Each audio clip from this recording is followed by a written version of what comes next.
Trained to save lives and risk their own if necessary. They're canine cops. Tonight, Jill Wagner gives us an exclusive behind-the-scenes look at how those dogs in Suffolk's Canine Unit are trained to sniff out bombs and prevent terrorism. It's a story you'll see only on 12. He's a great partner. I've been with him for over 2 years. He's someone I can trust.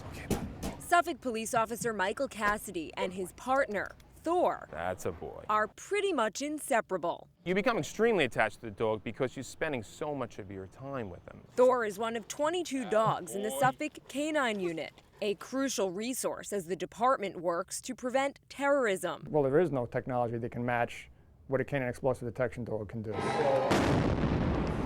Chief Stuart Cameron says that ever since the Boston Marathon bombings in April, the request for dogs to perform anti-terror security checks has gone up exponentially. Improvised explosive devices are, as we learned in Boston, relatively easy to make. We got a behind-the-scenes look at how Suffolk trains its dogs to detect explosives. What we've done here is we've set up various boxes with Officer Cassidy says each of these wooden boxes is filled with different items and scents. One has coffee, another latex gloves, but one box has black powder. It's a very common explosive that is used with terrorists because it's easy to get. The dogs are trained to hone in on the scent.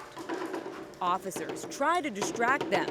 Good boy! The reward, a tennis ball and some playtime.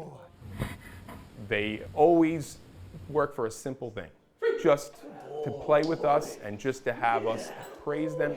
Once the dogs learn to identify the smell of explosives, the training moves on to more real-world environments.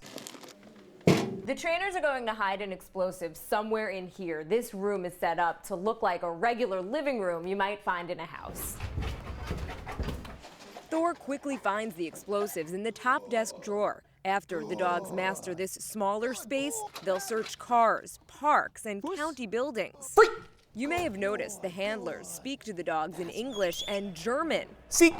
Lieutenant Brian Castellino runs the department. He says all the dogs are German Shepherds from Eastern Europe. Puss. Not only do they respond well to the guttural sound, but the bad guys can't understand it.